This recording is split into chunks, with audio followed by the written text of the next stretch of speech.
Bismillahirrahmanirrahim. Today's topic of discussion is discussion of UHS MCQs of general pathology. हम general pathology के MCQs की revision कर रहे थे, लेकिन ये जो पार्ट 2 था मैंने बहुत अरसा पहले अपलोड किया था। मेरी असल में यही बीमारी होती है कि अगर मैं कोई वीडियो अपलोड करता हूँ तो उसके पूरे पार्ट्स एक साथ नहीं कर पाता। मैं भी शायद इस वजह के आपका रिस्पॉन्स इतना अच्छा नहीं होता। चलो कोई बात नहीं, आपका रिस्पॉन्स वैसे अच्छा है, आपकी सपोर्ट काफ़ी ज़्यादा अच्छी है, लेकिन फिर भी आपने चैनल को सब्सक्राइब कर देना, क्योंकि 60% ऑडियंस ऐसी है जो चैनल की वीडियोस को तो देखती है लेकिन सब्सक्राइब नहीं करती। ओके, ठीक है, तो आपने सब्सक्राइब करना है, तब हम आगे बढ़ते हैं। और आपको पहले से बात बता दूं कि मेरे पास दूसरा मोबाइल है जिसके अंदर मैंने यहाँ से एक PDF खोला हुआ है UHS पास्ट MCQs का। उम्मीद है कि आपके पास होगा। और जो बुक मैं यूज़ कर रहा हूँ MCQs के लिए, उसका नाम है guide to UHS। I think आपको शायद विजिबल होगा अगर मैं आपको दिखाऊँ।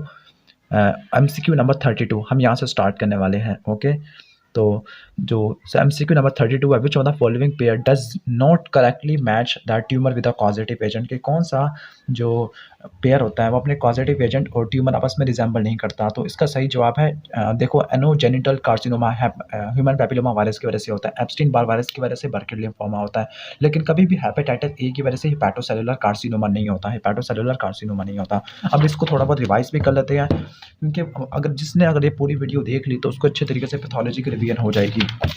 तो अब हम ये जो MCQ लिया गया है माइक्रोबायोलॉजी वाले से, कि कुछ माइक्रोबियल कार्सिनोजेनेसिस वाले टॉपिक में से लिया गया है। तो हम समरी को देख लेते हैं कि कौन कौन से होते हैं। कुछ वायरसेस होते हैं, कुछ बैक्टीरिया होते हैं। बैक्टीरिया के अंदर आपने हेलिकोबैक्टर पाइलोरी का नाम याद रखना है।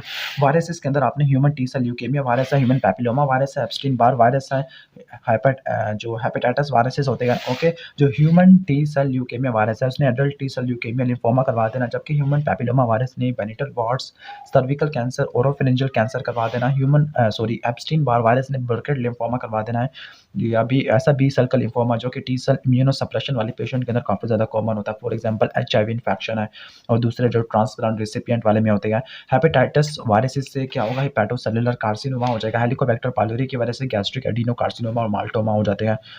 जो है अब इन सब ने कैंसर करवाना, उनको जेनेसिस करवा देनी है। इनका मैकेनिज्म डिफरेंट होता है। फॉर एग्जांपल हेलिकोबैक्टर पाइलोरी ने गैस्ट्रिक कैंसर करवा देना है, माल्टोमा करवा देना है, तो उसका मैकेनिज्म मल्टीफैक्टोरियल होता है। इसके अंदर क्रॉनिक इन्फ्लेमेशन होती है, और इसके साथ क्रॉनिक इन्फ्लेमेशन के बाद रिपेयर वाला प्रोसेस होता है। लेकिन रिपेयर वाले प्रोसेस के दौरान अगर सेल की प्रोलिफरेशन खराब हो जाता है, कैंसर हो जाएगा। जो हेलिकोबैक्टर पाइलोरी के जब पैथोजेनिसिटी को पढ़ते हैं तो उसके अंदर एक जीन आ जाएगा जिसको CAGA बोलते हैं, जो ग्रोथ फैक्टर पाथवे को स्टिमुलेट करवा देगा।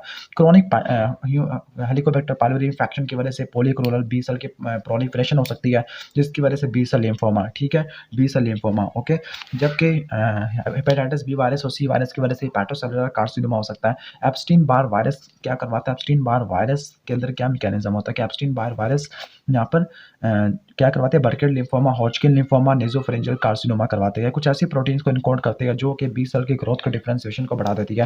ह्यूमन पैपिलोमा वायरस इसका इंपॉर्टेंट है क्योंकि ये 2 ऑन्कोप्रोटीन प्रोड्यूस करता है। E6 जो P53 को इनहिबिट करती है, E7 RB को इनहिबिट करती है। दोनों के दोनों ट्यूमर सप्रेसर जीन है, P53 और रेटिनोब्लास्टोमा। जबकि human T cell leukaemia virus के अंदर मैकेनिज्म होता है 2 वायरल प्रोटीन का, ऑन्कोप्रोटीन का, टैग्स और HBx का, जो ल्यूकेमोजेनेसिस करवा देती है। चलते हैं नेक्स्ट MCQ की तरफ। MCQ number 33, which of the following या which is the most common factor causing the reperfusion injury, तो कौन सा कॉमन फैक्टर होता है? तो यहाँ पे लिखा हुआ increase production of free radical species. ये वाला MCQ लिया गया है स्कीमिक रिपरफ्यूजन इंजरी वाले से। तो हम इस टॉपिक की तरफ आ जाते हैं, स्कीमिया रिपरफ्यूजन इंजरी की तरफ। तो जो स्कीमिया रिपरफ्यूजन इंजरी में यह होता है कि अगर पहले किसी टिश्यू की तरफ ब्लड फ्लो कम हो गया तो उसकी वजह से इस्कीमिक इंजरी हो जाती है। लेकिन अगर आप उस टिश्यू की तरफ ब्लड फ्लो को रिस्टोर कर देते हैं तो फिर वो काम खराब होना शुरू हो जाएगा। जैसे यहाँ पे लिखा हुआ है कि restoration of a blood flow can promote recovery of the cell if they are reversibly injured होते हैं। रिवर्सिबली इंजर्ड, कि अगर रिवर्सिबल इंजरी है तब सेल की रिकवरी हो सकती है, लेकिन रिवर्सिबल इंजरी नहीं है तो वो सेल इंजरी को, सेल डेथ को प्रेसिपिटेट कर सकती है। इसकी वजह से मायोकार्डियल सेरेब्रल इन्फार्क्शन के अंदर पैथोलॉजी देखने को मिलती है। क्या 4 मैकेनिज्म होते हैं? ऑक्सीडेटिव स्ट्रेस है, intracellular calcium overload, inflammation, activation of complement system होते हैं। ये 4 मैकेनिज्म होता है, oxidative stress, intracellular calcium overload, inflammation और कॉम्प्लीमेंट सिस्टम वाला।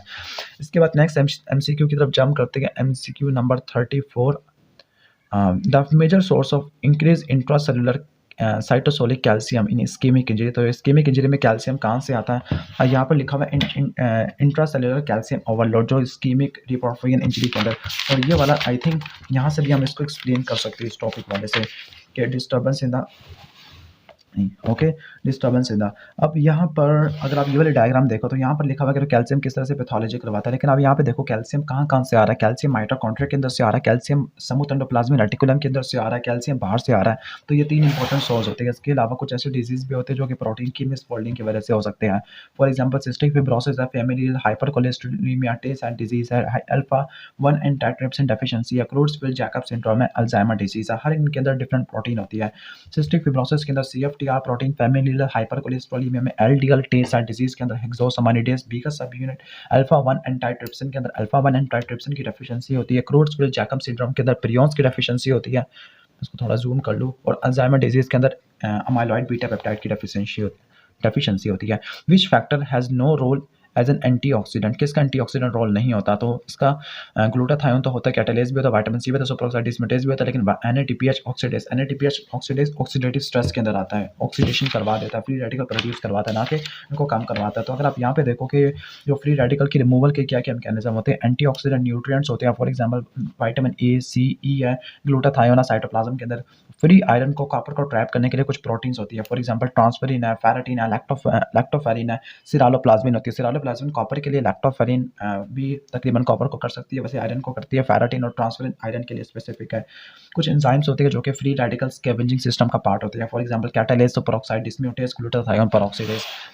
फ्री रेडिकल किन किन रिएक्शन की वजह से प्रोड्यूस हो सकते हैं? रेडॉक्स रिएक्शन की वजह से प्रोड्यूस हो सकते हैं, या फिर रेडिएंट एनर्जी की एब्जॉर्प्शन है, या इन्फ्लेमेशन के दौरान प्रोड्यूस हो सकते हैं, या जो एक्सोजीनस केमिकल या ड्रग की एंजाइमेटिक मेटाबॉलिज्म की वजह से प्रोड्यूस हो सकते हैं। कुछ ट्रांजिशन मेटल्स और नाइट्रिक ऑक्साइड है। तो ये आपने याद रखना है, जनरेशन ऑफ फ्री रेडिकल और removal of free radical. Pathological effect के अंदर lipid peroxidation in the membrane है, ऑक्सीडेटिव मॉडिफिकेशन ऑफ प्रोटीन है, लीजेंस इन द डीएनए मॉलिक्यूल्स है।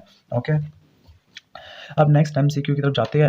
What is the effect of reactive oxygen species on the cell injury? कि reactive oxygen species का cell injury पे क्या होता है? अभी आपको मैंने बताया था, लिपिड पर ऑक्सीडेशन। वैसे इसके अलावा ऑक्सीडेटिव मॉडिफिकेशन ऑफ प्रोटीन, और तीसरा डीएनए के अंदर लीगेंस वगैरह करवा देता है। किस तरह के लीगेंस करवा सकता है? सिंगल स्ट्रैंड डीएनए ब्रेक है, डबल स्ट्रैंड डीएनए ब्रेक है, क्रॉस लिंकिंग हो सकती है, एडक्ट बन सकते हैं, थायमिन थायमिन टाइमर बन सकते हैं, एजिंग वगैरह हो सकती है, मैलिग्नेंट ट्रांसफॉर्मेशन हो सकती है, म्यूटेशन हो सकती है। ये सब चीज़ें आपने देखने को मिलती है। नेक्स्ट है pathologist note cloudy swelling, hyper hydropic change. जब भी हाइड्रोपिक चेंज, फैटी चेंज का आ जाए तो आपने किसकी तरफ जाना है? आपने जाना है रिवर्सिबल सेल इंजरी की तरफ जाना है। ठीक हो गया, रिवर्सिबल सेल इंजरी की तरफ। रिवर्सिबल सेल इंजरी की अगर आप मॉर्फोलॉजी को देखो तो मॉर्फोलॉजी इसकी इंपॉर्टेंट होती है। रिवर्सिबल सेल इंजरी के अंदर आपको दो बेसिक मैनिफेस्टेशन देखने को मिलती है, एक जनरलाइज स्वेलिंग ऑफ सेल, दूसरा फैटी चेंज होती है। जो सेलुलर स्वेलिंग ये अर्लीस्ट मैनिफेस्टेशन होती है तमाम सेल की इंजरी का। अगर ये बहुत सारे सेल को अगर अफेक्ट करेगी तो आपको ओवरऑल पैलेट देखने को मिल सकता है, टारगेट ज़्यादा हो सकता है, टर्जिटी हो जाती है, ऑर्गन का वेट ज़्यादा हो सकता है। माइक्रोस्कोपिक एग्जामिनेशन के अंदर स्मॉल क्लियर वैक्यूल्स देखने को मिलते हैं साइटोप्लाज्म के अंदर। वो डिस्टेंडेड और पिंच ऑफ सेगमेंट्स होते हैं एंडोप्लाज्मिक रेटिकुलम के। इस टाइप की नॉन लीथल इंजरी को बोलते हैं हाइड्रोपिक डीजनरेशन या वैक्यूलर डीजनरेशन बोलते हैं। अल्ट्रा स्ट्रक्चरल चेंजेस के अंदर आपको प्लाज्मा मेम्ब्रेन की अल्टरेशन होती है। फॉर एग्जांपल ब्लैब्स आ सकते हैं, ब्लंटिंग आ सकती है, लॉस ऑफ माइक्रोविलाई है, माइटोकॉन्ड्रियल चेंजेस के अंदर स्वेलिंग आ सकती है, अपीयरेंस ऑफ स्मॉल मार्मोर्फस डेंसिटीज है, माइलिन फिगर की एक्युमुलेशन हो सकती है जो कि पेरोक्सिडाइज्ड लिपिड्स की एग्रीगेशन होती है, एंडोप्लाज्मिक रेटिकुलम की डायलेशन हो सकती है, न्यूक्लियर अल्टरेशन हो सकती है जिसके अंदर ग्लैंडुलर और फिब्रिलर एलिमेंट की डिसएग्रीगेशन वगैरह। तो ये सब चीज़ें आपको रिवर्सिबल सेल इंजरी के अंदर देखने को मिलती है। अब नेक्स्ट चलते हैं हम 86-year-old man with a history of recurrent urinary tract infection, present with fever, tachycardia, tachypnea, mental confusion, decreased blood pressure। अब आप ये नोट करो, ये बता रहा है कि कौन सा शॉक है। अगर आप देखो टैकीकार्डिया बढ़ा हुआ है, हार्ट रेट बढ़ा हुआ है, फीवर है, बुखार हुआ पड़ा, तो आपने किस शॉक की तरफ जाना है? आपने सेप्टिक शॉक की तरफ जाना है। ठीक हो गया। अब हर शॉक के अंदर क्या क्लिनिकल मैनिफेस्टेशन होती है? अगर आप पहले इस टॉपिक को पढ़ो, चाहे हाइपोवोलेमिक शॉक है, कार्डियोजेनिक शॉक है, मेनली तीन टाइप के शॉक होते हैं ना, hypovolaemic, cardiogenic, septic shock. Hypovolaemic shock और कार्डियोजेनिक शॉक, इसके अंदर हाइपोटेंशन होगा, और हाइपोटेंशन के नतीजे में रिफ्लेक्स बैरोरिसेप्टर का चलता है, जिसके नतीजे में टैकीकार्डिया हो सकता है, टैकीपनिया आगे हो सकता है, कोल्ड क्लाइमी साइनोटिक स्किन होगा। लेकिन सेप्टिक शॉक के अंदर जो स्किन होगी तो वार्म और फ्लैश होगी, कोल्ड क्लाइमिंग स्किन नहीं होगी, क्योंकि पेरिफेरल वेसोडाइलेशन की वजह से। ठीक हो गया। तो जो फीवर वाला है, वार्म है, वार्म वाला जो फैक्टर है उससे आपने पता चलाना है कि सेप्टिक है, हाइपोवोलेमिक है, कार्डियोजेनिक शॉक है। इसके अलावा मैंने एक टेबल भी बनाया हुआ है, ये वाला जो टेबल है, हर शॉक के अंदर क्या क्लिनिकल मैनिफेस्टेशन होती है। सेप्टिक शॉक के अंदर स्किन की स्वेटिंग होती है, इसके अलावा कार्डियोजेनिक शॉक में भी स्किन की स्वेटिंग होती है। लेकिन स्वेटिंग और सेप्टिक के अंदर क्या फ़र्क होता है? सॉरी, कार्डियोजेनिक और सेप्टिक में, कि जो कार्डियोजेनिक है इसमें पेरिफेरी कोल्ड होती है, इसमें पेरिफेरी हॉट हो जाती है। ठीक है, ओके। क्योंकि यहाँ पे आपको पेरिफेरल वेसोडाइलेशन देखने को मिलती है। वेसोडाइलेशन की वजह से वार्म ब्लड जाएगा स्किन की तरफ। ये रेड और व्हाइट इन्फार्क्ट का डिफरेंस है। इसका आपने करना हो तो उसका स्क्रीनशॉट ले लेना। इसके बाद नेक्स्ट है, which of the following mediator is involve in giant cell granulomatous inflammation. Chronic inflammation के अंदर कौन से मीडिएटर इन्वॉल्व होते हैं? ब्रैडिकाइनिन आ नहीं सकता, या इंटरफ्लोन गैमा है, कॉम्प्लीमेंट भी नहीं आ सकता है, ठीक है। अब ये लिखा हुआ किस जगह पे, आपने जाना है साइटोकाइन्स में। ग्रैनुलोमेटस इन्फ्लेमेशन का मतलब है क्रॉनिक इन्फ्लेमेशन। कौन कौन सी होती है? ट्यूबरक्लोसिस है, लेप्रोसी है, साइफिलिस है, कैट स्क्रैच डिजीज है, सार्कोइडोसिस है, क्रोन डिजीज है। ये सारे आ जाते हैं किसके अंदर? ये सारे आ जाते हैं ग्रैनुलोमेटस इन्फ्लेमेशन के अंदर। अब आपने जाना है इस टेबल की तरफ। हाँ, पहले हम ढूंढ लेते हैं खुद।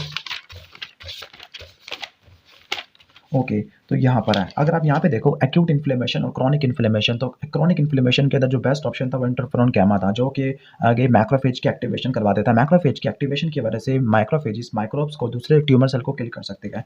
प्रोड्यूस टी लिम्फोसाइट से और नेचुरल किलर सेल से होता है। जबकि tumour necrosis factor alpha, interleukin 1, interleukin 6, कीमोकाइन, ये आते हैं एक्यूट के अंदर। एक्यूट और क्रॉनिक के अंदर जो कॉमन है वो है इंटरल्यूकिन 17। इंटरल्यूकिन 17 ठीक हो गया, इंटरल्यूकिन 17। जबकि इंटरल्यूकिन 12 और इंटरफेरोन गैमा ये स्पेसिफिक होता है क्रॉनिक इन्फ्लेमेशन के अंदर। अब इसके बाद थ्रोम्बाई के फेट्स वगैरह क्या पूछ रहे हैं, तो थ्रोम्बाई के क्या क्या फेट होते हैं?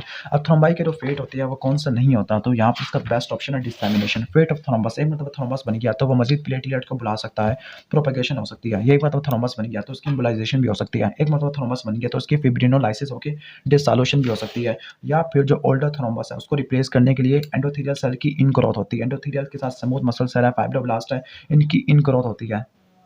तो ये सारे 4 फेट होते हैं, लेकिन यहाँ पे डिससेमिनेशन नहीं होती। या तो इम्बोलाइजेशन हो सकती है, प्रोपेगेशन हो सकती है, डिसोल्यूशन हो सकती है, ऑर्गेनाइजेशन एंड रीकैनालाइजेशन हो सकती है। ऐसे डिसऑर्डर जो थ्रोम्बोसिस को प्रीडिस्पोज करते हैं, लेकिन कौन सा नहीं करता होता, तो इसका बेस्ट ऑप्शन है विटामिन।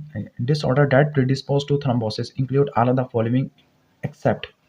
तो ऑप्शन के अंदर विटामिन के की डेफिशिएंसी है। जब विटामिन के की डेफिशिएंसी होगी तो फिर क्लॉटिंग फैक्टर की आगे जो पोस्ट ट्रांसलेशनल मॉडिफिकेशन किस तरह से हो पाएगी? 2 के साथ 9 10 की। जब विटामिन के की डेफिशिएंसी होने की वजह से क्लॉट बनेगा नहीं, जब क्लॉट बनेगा नहीं तो फिर थ्रोम्बस की फॉर्मेशन भी कम से कम होगी, तो फिर विटामिन के की डेफिशिएंसी। बाकी प्रेगनेंसी में भी पैनक्रियाटिक कैंसर है, सिकल सेल एनीमिया है, ओरल कॉन्ट्रासेप्टिव पिल्स, इन सब के अंदर क्लॉट बन सकता होता है। जो थ्रोम्बोसिस होता है, थ्रोम्बोसिस के अंदर आपने एक ट्रायड याद रखना है, उसका नाम है विशो ट्रायड। इसके अंदर endothelial injury, abnormal blood flow और हाइपर कोगुलेबिलिटी या क्या करवाती है? थ्रोम्बोसिस करवा देती है। अब हाइपर कोगुलेबिलिटी एब्नॉर्मल ब्लड फ्लो की वजह से भी हो सकती है, या एंडोथेलियल इंजरी की वजह से भी हो सकती है। ओके, जबकि एब्नॉर्मल ब्लड फ्लो ये एंडोथेलियल इंजरी की वजह से भी हो सकता है। ओके, अब ये क्या करवाएगा? थ्रोम्बोसिस करवा देगी। अब एब्नॉर्मल ब्लड फ्लो के अंदर स्टेसिस आ सकता है, टर्बुलेंस आ सकता है। स्टेसिस की एग्जांपल एट्रियल फिब्रिलेशन या बेड रेस्ट है। टर्बुलेंस के अंदर एथेरोस्क्लेरोटिक वेसल नैरोइंग है। जबकि हाइपर कोगुलेबिलिटी के अंदर इनहेरिटेड फैक्टर 5 लीड इन, और एक्वायर्ड के अंदर डिससेमिनेटेड कैंसर होता है। ठीक है, डिससेमिनेटेड कैंसर, जब भी आपको पैनक्रियाटिक कैंसर का आपने पता चला लेना है। हाइपर कोलेस्ट्रोलेमिया और इन्फ्लेमेशन एंडोथेलियल इंजरी करवा के थ्रोम्बोसिस करवा देती है। MCQ number 42, a malignant epithelial neoplasm derived from any of the 3 germ layer, कि किसी भी जर्म लेयर से वो डिराइव्ड होता है, any of the 3 germ layer. तो यहाँ पर उसने लिखा हुआ है टेराटोमा होता है, टेराटोमा। अगर आप टेराटोमा की डेफिनेशन को फॉलो करो कि टेराटोमा क्या होते हैं, ऐसे ट्यूमर होते हैं, और उसने मैलिग्नेंट की बात की है, मैलिग्नेंट वाली कैटेगरी से बात किया है। ओके, हालांकि मिक्स ट्यूमर वाली कैटेगरी से बिलोंग करता है। टेराटोमा को एक्सप्लेन करते हैं। टेराटोमा ऐसे ट्यूमर्स होते हैं जो कि डिराइव्ड होती है कहाँ से? मोर देन 1 जर्म लेयर से। ठीक हो गया, मोर देन 1 जर्म लेयर से, तो उसको क्या बोलते हैं? टेराटोमा बोलते हैं। जो कि सिंगल जर्म लेयर से होते हैं तो उनको क्या बोलते हैं? Mix tumour. ये जो मिक्स ट्यूमर होते हैं, 2 टाइप के ट्यूमर होते हैं एक टिश्यू के अंदर, जैसे एपिथेलियल ट्यूमर हो सकता है। ओके, जैसे अगर टेराटोमा की डेफिनेशन को नोट करो कि टेराटोमा के अंदर वेरियस टिश्यूज होते हैं, लेकिन वो डिराइव्ड होते हैं totipotent cell derived from 3 germ layer, तो उसको टेराटोमा बोलते हैं। ओके, अब 43 एमसीक्यू को देख लेते हैं। 48 year old man with long history of excessive drinking with a sign of alcoholic hepatitis है। लिवर को देखा गया तो फिर हाइलन इंक्लूजन बॉडीज देखने को मिली है। जो हाइलन इंक्लूजन है, अब ये डिराइव्ड हुआ है कहाँ से? पिगमेंट वाले से। ठीक है, अब ये पूछा है कि जो हाइलन बॉडीज होती है उनकी कंपोजिशन क्या होती है? है एमसीक्यू मिस हो गया यहाँ पर। तो इसका ऑप्शन है केराटिन फिलामेंट लिखा हुआ है। अब हम पहले इसको देख लेते हैं ये किस टॉपिक से बिलोंग करता है। ये टॉपिक होता है हमारा पिगमेंट वाला टॉपिक है। अगर आप पिगमेंट वाले टॉपिक की तरफ आओ तो पिगमेंट वाले टॉपिक की तरफ जो पिगमेंट से पहले वाला हाईलाइन चेंजेस होती हैं। हाईलाइन चेंजेस क्या होती है? Alteration within the cell और एक्स्ट्रा सेलुलर स्पेस, उसकी वजह से ग्लासी पिंक अपीयरेंस देखने को मिले हिस्टोलॉजिकल सेक्शन के अंदर। ओके, तो उसको क्या बोलते हैं? हाइलिन चेंजेस बोलते हैं। जो इंट्रासेलुलर हाइलिन एक्युमुलेशन है, तो उसके अंदर एग्जांपल आती है किसकी? आती है अल्कोहलिक लीवर की। ठीक है, अल्कोहलिक लीवर की। ओके, अब यहाँ पर इसने पूछा हुआ क्या कि these highly influence are composed of which of the following, कि किस चीज़ का कंपोजिशन होती है। न्यूरोफिलामेंट हो नहीं सकता, इम्यूनोग्लोबुलिन्स हो नहीं सकती, excess plasma protein, B excess plasma protein. तो अगर आप यहाँ पे देखो, इसको मैं थोड़ा जूम कर लूँ, कि यहाँ पर लिखा हुआ कि जो अल्कोहलिक हाइलिन होती है इओसिनोफिलिक साइटोप्लाज्मिक न्यूक्लियन होती है और कंपोज होती है प्रीडोमिनेंटली कैराटिन से, जो कि न्यूरोफिब्रिलरी टैंगल्स होते हैं अल्जाइमर डिजीज के अंदर देखने को मिलते हैं। ओके, तो अब यहाँ तक तो हमने इतना कवर कर लिया है। आई नो कि थोड़ा सी शॉर्ट वीडियो बनाई है, लेकिन 15 मिनट की है। अब बाकी मैं वीडियो अपलोड करूँगा कल सुबह इंशाल्लाह ताला, ये पक्का वादा है, क्योंकि अभी थोड़ा सा वर्ल्ड कप वाला सीज़न चल रहा है, तो थोड़ा सा वर्ल्ड कप को भी इंजॉय कर रहे हैं और आपने हमारी वीडियो को भी इंजॉय कर देना। अगर आपको वीडियो अच्छी लगी हो तो उसको लाइक कर देना, चैनल पर नहीं हो तो सब्सक्राइब कर देना। मिलते हैं फिर कल पार्ट 4 में।